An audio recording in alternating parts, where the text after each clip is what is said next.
Do you expect your family company to seek government assistance if it's eligible? I don't know.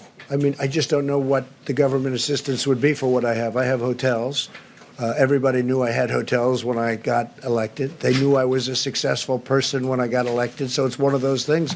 I guess I get paid $450,000 a year. I give it up. I put it back into the nation.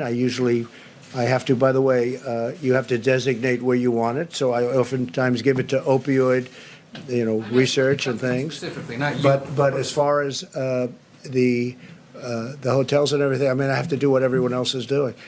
I would probably decide to close things up. I think it's a good thing. You don't want people getting together. And hotels and clubs and everything, you get together. We want to beat this deal. So I have many of them, hotels, clubs, things like that, where people get together. I would think it would be a good practice to close them up.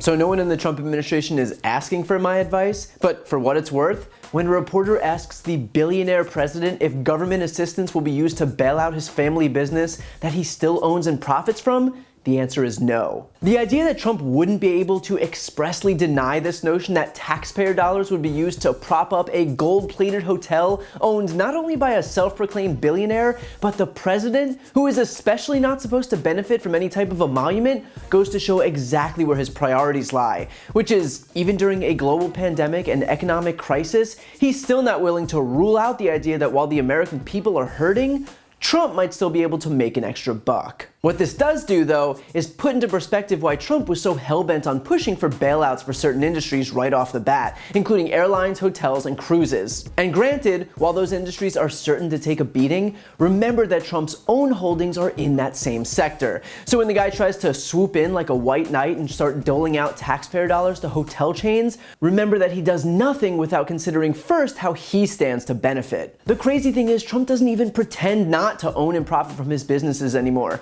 Remember the stack of supposed documents Trump presented purporting to separate himself from his businesses, which presciently ended up being blank? Remember the promises of no new deals while he was in office? To go from that to now, with all pretense good and gone, Trump outright leaving the door open to his businesses getting bailed out with taxpayer money. And the worst part is him using the whole "I donate my salary" shtick. Now, first of all, it's $400,000, not $450,000, which he knows, but of course he's exaggerating so that his donation sounds better.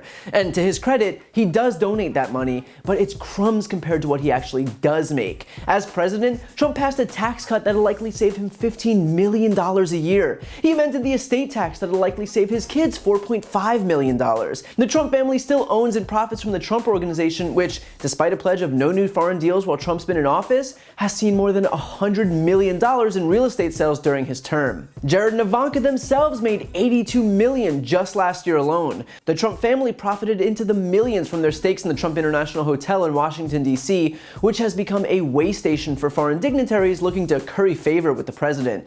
And that includes the Saudis booking 500 rooms to the tune of $270,000 just after Trump's inauguration.